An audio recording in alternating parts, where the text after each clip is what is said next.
Hi students, welcome to Career Edge. So students, today we are going to discuss set 2 P stat और C tat का और supervisor के लिए हम set 2 के MCQs डिस्कस करने जा रहे हैं. So let us come to the questions. Question number first.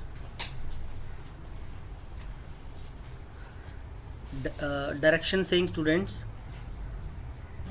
in the following questions, out of the 4 alternatives, select the word opposite in meaning to the word given word. Okay तो एक word हमें given है students, तो हमें इसका जो right opposite देना पड़ेगा. सो एडवर्स बेसिकली होता है, वर्ड है हमारे सामने, दैट इज एडवर्स. एडवर्स का मीनिंग होता है which is not friendly. Actually जो फ्रेंडली नहीं होता, तो होस्टाइल तो दुश्मन हो जाएगा, ये इसका सिनोनिम बन सकता है बट एंटोनिम नहीं होगा. क्लियर. सो इसका जो राइट आंसर बनेगा that is friendly. B would be the right answer over here. Clear. It's not inimical, it's not unwilling. Unwilling तो अगर not desire to do something, किसी चीज़ की अनिच्छुक जिसको हम बोलते हैं. क्लियर. सो राइट आंसर यहाँ पे बनेगा B. Come to the question number second. Second statement saying a test of listening comprehension is a test of what. तो बी स्टैट के एग्ज़ाम में ये क्वेश्चन बड़ा इंपॉर्टेंट है, उससे related. A test of listening comprehension is a test of what. Receptive skill बोलते हैं उसको, प्रोडक्टिव स्किल बोलते हैं, हियरिंग स्किल बोलते हैं, या फोनोलॉजी बोलते हैं. तो सेकंड का जो राइट आंसर बनेगा, जो listening comprehension is a test होता है स्टूडेंट, उसको बेसिकली बोला जाता है that is called receptive skill. Clear. कौन सी स्किल में आएगा वो, that would come under receptive skill. Come to the question number third. Brainstorming means. तो थर्ड एक इडियोमेटिक टर्म है ब्रेन स्टॉर्मिंग, तो इसका हमें मीनिंग देना पड़ेगा ब्रेन स्टॉर्मिंग. ठीक है, थर्ड का. तो इसका जो राइट आंसर बनेगा that would be to collect all kinds of. B इसका राइट आंसर है students. It means to collect all kinds of ideas on a topic. मतलब किसी टॉपिक पे जब आप आइडियाज़ को कलेक्ट करते हो तो that is called brainstorming means. Brainstorming उसको बोला जाता है. Come to the question number fourth student. Which is the longest pause.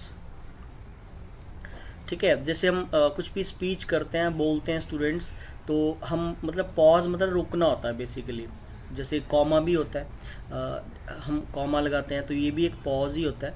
लेकिन क्वेश्चन ये पूछ रहा है कि सबसे लंबा पॉज कौन सा होता है. क्लियर.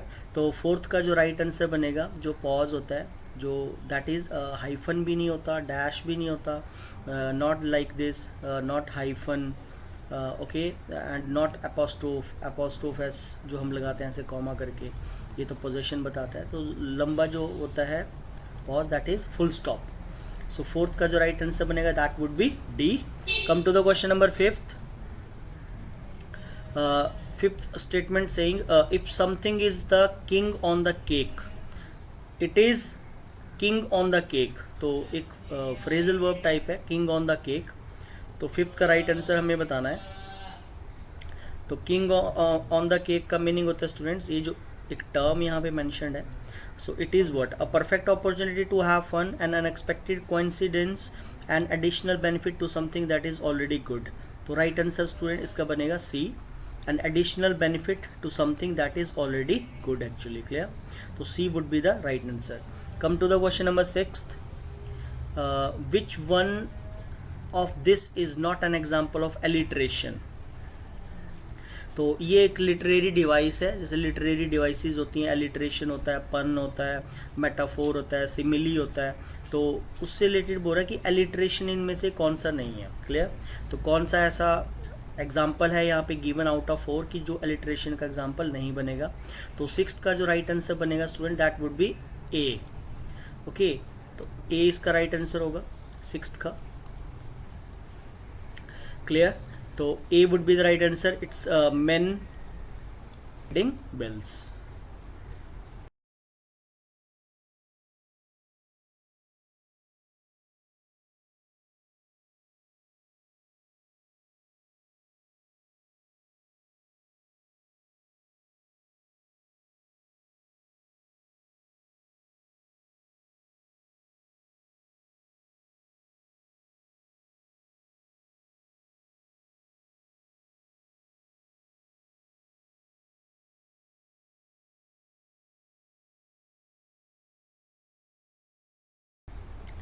तो 7th question statement saying the dictionary definition of a word, कि डिक्शनरी की जो डेफिनेशन होती है उसका जो बताना है हमें यहाँ पे मीनिंग ऑफ अ वर्ड का। तो 7th का जो राइट आंसर बनेगा दैट इज़ कोनोटेशन। कोनोटेशन उसको बोलते हैं, the dictionary definition of a word. Word की जो डिक्शनरी डेफिनेशन होती है, जैसे कोई भी वर्ड हम पढ़ते हैं तो उसको डिक्शनरी में जैसे एक्सप्लेन किया जाता है दैट इज़ कॉल्ड कोनोटेशन।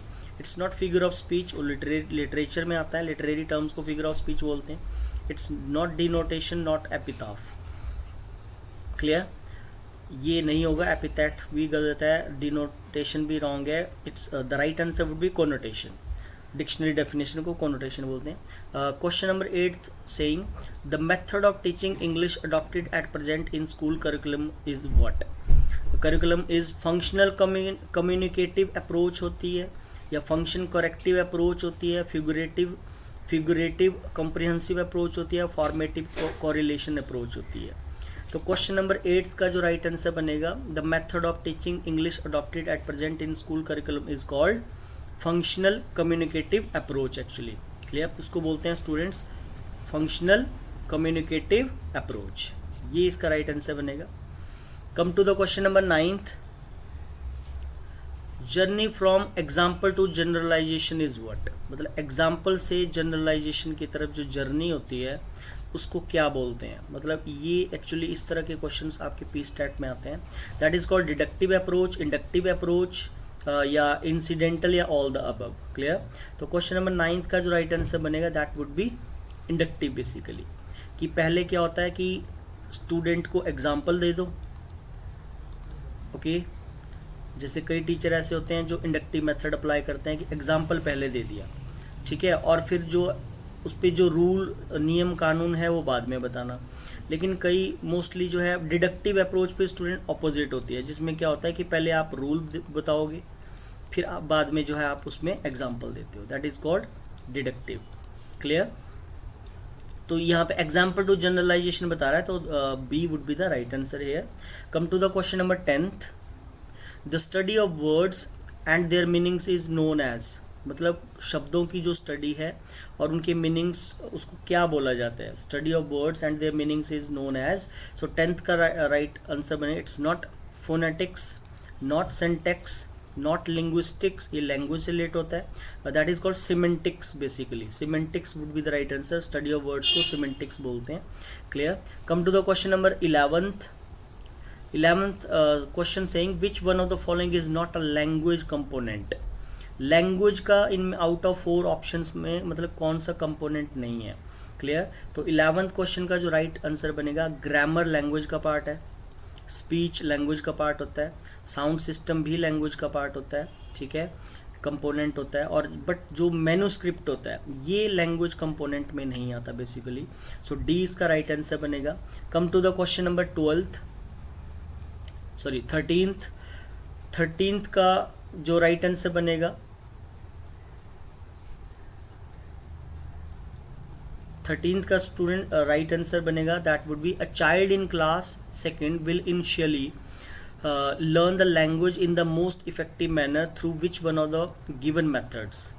मतलब क्लास सेकेंड का जो बच्चा है वो स्टार्टिंग में लैंग्वेज को जब सीखता है सबसे इफेक्टिव मैनर है जो है वो बताना है हमें through which one of the given methods. कौन सा ऐसा मेथड है जो सबसे अच्छा होता है, इफेक्टिव होता है जब बच्चा क्लास सेकेंड में होता है, मतलब शुरुआती एज में होता है। तो 13 का राइट आंसर क्या हो सकता है सर स्टूडेंट? इस प्ले वे मेथड हो सकता है, प्रैक्टिस एंड ड्रिल हो सकता है, इमिटेशन हो सकता है। इमिटेशन क्या होता है कि मतलब कुछ कॉपी करके उसको बताना। तो according to this particular question इसका जो आंसर बनेगा that would be all of the above.